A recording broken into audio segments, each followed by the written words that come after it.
A notícia que veio à tona recentemente de crianças sendo maltratadas numa escola da cidade pegou os pais de um dos antigos alunos de surpresa.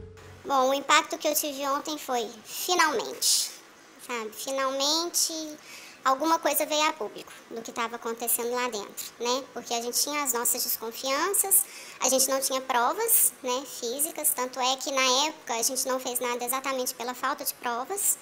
Mas a gente tinha crianças que davam sinais, a gente tinha uma ex-funcionária que conversou com a gente. Então, assim, a gente acabou não fazendo nada na época, mas o meu sentimento ontem foi de alívio. A mulher que não quer mostrar o rosto é mãe de um deles. As imagens revoltantes que estão no inquérito policial mostram uma cuidadora puxando crianças pelo braço. Ela prensa um deles contra a parede e até dá rasteira em um outro menino que cai no chão. O caso já foi investigado e a mulher foi indiciada por maus tratos. As crianças foram tiradas da creche. Quando ele disse que a tia empurrou ele, de fato a tia tinha empurrado. Existe um momento em que no próprio relatório da polícia eles identificam que a tia ela dá uma rasteira no meu filho. E aí ele cai, ele fica por alguns minutos ali no chão. A tia, ela simplesmente não faz nada. E aí eu comecei a perceber que toda a narrativa do meu filho era real, por mais estranha que pareça. Quando ele dizia que a tia tacou um sapato em mim, que a tia... Um dia ele caiu, ele me relatou, a tia disse bem feito. Um dia ele apareceu com as costas toda arranhada e ele não soube me explicar o que era. Então tudo isso, após esse relatório da polícia, eu confirmei que, de fato, as agressões elas foram reais e que não foi nenhuma fantasia criada por ele. Eu me recordei que um dia ele chorou demais porque não queria ir para a escola e eu forcei ele a ir achando que era birra, achando que ele estava com manha. E, na verdade, não era nada disso. Na verdade, ele já estava num ambiente violento. O caso tomou repercussão. O relato da mãe no início da reportagem foi descoberto em 2019, mas já fazia um ano que o menino estava na creche. O que eu conseguia perceber, né, ao longo do tempo? Várias vezes eu deixei ele na escola normal, na hora do almoço. Quando eu fui pegar ele no fim da tarde, ele estava assado, muito assado, de dar feridinha no bumbum. Então eu percebo que era uma coisa de descaso, de não terem visto que ele tinha feito cocô, de não ter trocado ele, né? Várias vezes eu fui pegar ele estava sujinho, ele estava de cocô, eu pedia para elas, falava, poxa, ele tá de cocô, vocês não viram? Troca ele, por favor, sabe? E aí elas voltavam com ele lá para dentro para trocar e depois que eu conseguia ir embora com ele. A escola alvo da investigação fica no bairro Saraiva, em Uberlândia. A mãe da criança, que hoje tem 6 anos de idade, contou pra gente que os problemas foram aparecendo logo no início que colocou o filho, que na época era um bebê, na escola. E foi percebendo esses problemas que foram se agravando com o passar do tempo. No final de 2019 já estava insustentável. Contou pra gente ainda que ao chegar aqui na escola, recebia o filho, conversava com os funcionários, corrigia uma coisa aqui, outra ali, ia buscando de todas as formas o diálogo junto à escola, conversando com os funcionários e até mesmo com a própria direção, para buscar uma solução, para resolver o problema. Afinal de contas, tinha feito uma pesquisa, conversado com muita gente e algumas até teriam indicado a escola como o local ideal para deixar o filho. Até que uma funcionária chamou os pais para uma conversa. Ela conta algumas histórias, por exemplo, de que elas saíam para almoçar, isso não foi com meu filho, mas nós ficamos sabendo, que ela saía para almoçar, as tias saíam para almoçar, os meninos do integral ficavam, né? E diz que tinha um bebê que ficava preso no carrinho por mais de 1 hora, que era o tempo delas irem e voltarem do almoço, né? Só que aí na época a gente pensou em procurar Ministério Público, conversamos com alguns advogados e eles falaram para nós o seguinte, vocês não têm prova. Essas fotos da época mostram as condições do local. Além das pias sujas, no banheiro, além da falta de manutenção, os produtos de banho das crianças eram armazenados junto aos de limpeza geral. Na cozinha, até comida congelada, supostamente de vários dias, foi encontrada. Pelo quintal, área de brincadeira das crianças, todos ficavam expostos às fezes dos animais. Outra questão foi aí a questão da alimentação, que foi uma questão que para mim era muito importante na época. Ele estava na introdução alimentar e a gente tinha aquele negócio de não dar doce, não dar açúcar até 2 anos, né? E a escola vendia para nós uma alimentação balanceada, com frutas, verduras. Saudável. Exatamente, uma alimentação saudável, suco de fruta. E aí essa funcionária trouxe para nós, na época, que não era isso que acontecia, né? Que era 1 quilo de carne dividido para 70 crianças, 1 quilo de carne moída.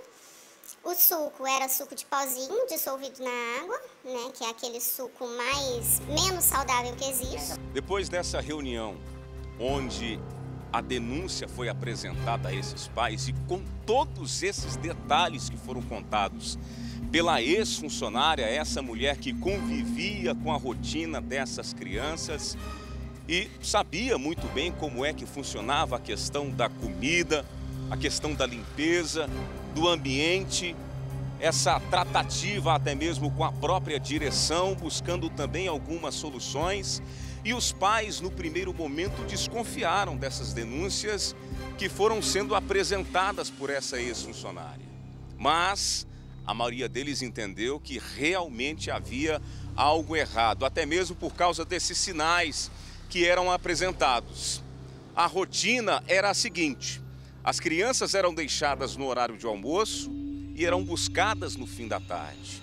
E tinha até um circuito de câmeras de segurança, ou seja, um sistema que era fornecido aos pais, um acesso a esse sistema, onde os pais poderiam a qualquer momento, pelo celular mesmo, acompanhar a rotina dos filhos e também saber como é que estava sendo feito aquele atendimento, a prestação desse serviço. Bom, depois dessa reunião, diante das evidentes denúncias, os pais procuraram a direção da escola e houve, em sequência, uma verdadeira evasão da escola, pelo menos nessa sala onde o menininho ficava. Dos 12 pais, 10 resolveram tirar os filhos da escola. Eu precisava contar com a escola para ficar com ele, porque eu não tinha com quem deixar, eu precisava trabalhar, né? Então, você pensa assim, poxa, eu quero deixar ele num lugar que ele esteja bem cuidado. E para mim, eu falava, hoje pulou o banho dele, que eu percebia que ele vinha sem banho, né? Não tem problema, às vezes aconteceu alguma coisa na escola, então parece que eu ficava me sabotando. Eu sabotava aquela angústia que eu sentia lá dentro, aquele sentimento que eu sentia de assim, tem alguma coisa errada, tem alguma coisa errada. E aí, quando essa funcionária procurou a gente, da turminha do meu filho, foi uma evasão da escola, assim, na mesma semana. Eram 12 crianças na sala dele, ficaram 2. Eu levei meu filho para lá exatamente por elogios que eu vi da escola. Porque antes da gente colocar, a gente pesquisa muito, né? A gente escuta vários boatos, várias conversas de escolas aqui em Uberlândia, então você sempre quer o melhor para o seu filho. Eu nunca imaginei que isso ia acontecer com ele. Em depoimento à polícia neste ano, a mulher investigada nega o crime.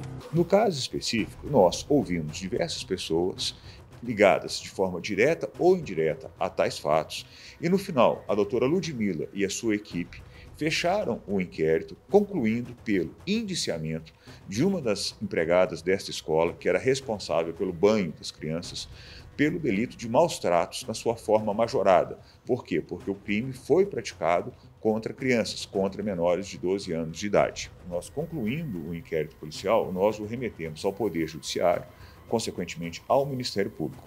O promotor, analisando os autos, ele poderá referendar o indiciamento feito pela delegada, doutora Ludmila, como também poderá pedir alguma outra diligência. Isso está agora a cargo do Ministério Público. Diante da investigação, a escola disse em nota que se coloca à disposição da Justiça, que está acompanhando o caso, mas não deu muitos detalhes sobre o procedimento adotado depois da descoberta desse caso, dos vídeos, onde aparece essa mulher cuidadora ou monitora dessas crianças, cometendo esses maus tratos, como foi apontado na investigação da Polícia Civil. Nós estamos bem aqui no local, em frente à escola, Nós vamos tentar falar com esse pessoal, tentar uma entrevista para ajudar a entender um pouco mais o que aconteceu e as mudanças aqui na escola após esse caso ser descoberto. Vamos tentar acesso.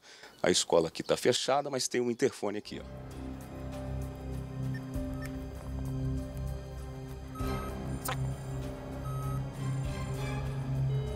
Monitorado a câmera de segurança. Bater para ver aqui. O caso já foi encaminhado para o judiciário. As famílias agora esperam por justiça. Eu espero que justiça seja feita, sabe? Que os responsáveis respondam por isso e que as crianças, o nosso principal foco é sempre proteger as crianças, né? Quando eu vi o vídeo ontem, eu falei, poxa, não foi só meu filho, né? Existem outras crianças que estão sofrendo lá dentro. Então, será que é hora de realmente fechar essa escola, punir os responsáveis? Será que a responsabilidade é só daquela professora que fez aquilo ontem no vídeo, né? Será que mais gente não sabia do que acontecia? Porque a questão do banho, a questão da alimentação, o que foi passado pra gente por essa ex-funcionária é que eram ordens de cima. Quem comprava o suco de pozinho era a dona da escola. Então não era uma coisa que ela não sabia.